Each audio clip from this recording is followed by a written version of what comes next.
Je suis arrivée à cette étape de l'existence où l'on prend conscience qu'il faut se tenir loin des convictions. En cette vie, rien n'est garanti. Du moment que l'on affirme quelque chose haut et fort, c'est risqué. En somme, dès que l'on met un point après une affirmation, l'impermanence de son grand coup de crayon l'efface pour y substituer une virgule. Il ne nous reste donc qu'une certitude, une seule. Rien n'est immuable. Aujourd'hui, pour ne pas oublier la valeur de cet instant, j'écris. Je note dans un carnet la magnificence d'une herbe folle ou l'admirable volonté d'une tulipe. Je noircis des feuilles pour célébrer la beauté éphémère d'un silence et pour rendre hommage au courage discret d'une tendre amie qui vit avec un cancer, son second. Sur ces moments magnifiques et tragiques qui forment la trame d'une vie, j'écris.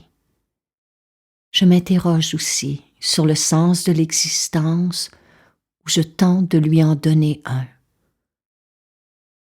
J'écris ainsi chaque jour sur tout dont je ne sais rien. Parfois, en écrivant, j'ai une vision de mon père attablé dans la salle à manger. Écrire était pour lui une façon d'apprendre à mieux vivre. Tout au long de mon enfance, maintes fois je l'ai vu faire le geste de prendre sa plume au lieu d'un xième verre. Dans la lumière du soir, sa lourde tête penchée sur ses carnets, l'acte d'écrire à ses yeux revenait à prier. Recueilli en lui-même, il laissait glisser sur le papier sa mélancolie ou sa douleur, sa colère du moment ou un regret du passé. Il délivrait ainsi ses états d'âme et l'écriture aimait les recevoir. De toute sa vie, l'écriture ne l'a jamais quitté. Des années après son départ, ma mère m'a offert un cadeau inestimable, les journaux intimes de mon père. Dans ces petits cahiers noirs, j'allais découvrir un inconnu. Alors que je vivais avec un homme intransigeant et autoritaire, j'y ai fait la rencontre d'un être tendre et affligé. Il est puissant, l'acte d'écrire. Mon père y a trouvé un remède à sa douleur et un antidote à l'alcool. À mon tour, l'écriture est devenue ma précieuse alliée.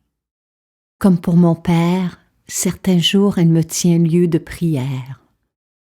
En d'autres instants, elle me sert de doux rappel de l'idée que tout est appelé à passer. À cette grande question, comment vivre avec cette instabilité constante? Il nous faudrait reprendre les mots d'Albert Einstein. Il n'existe que deux façons de vivre votre vie. L'une, comme si rien n'était un miracle.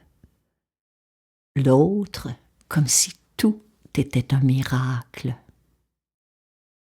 Tout est là. Tout est dit. Très tôt dans notre existence, quelqu'un devrait nous enseigner la valeur d'un flocon de neige, d'une lune qui monte au ciel, d'une pluie qui tombe, du rire d'un enfant, de la sagesse d'un vieillard. Il nous serait alors impossible de ne pas voir le miracle de la vie prendre forme sous nos yeux.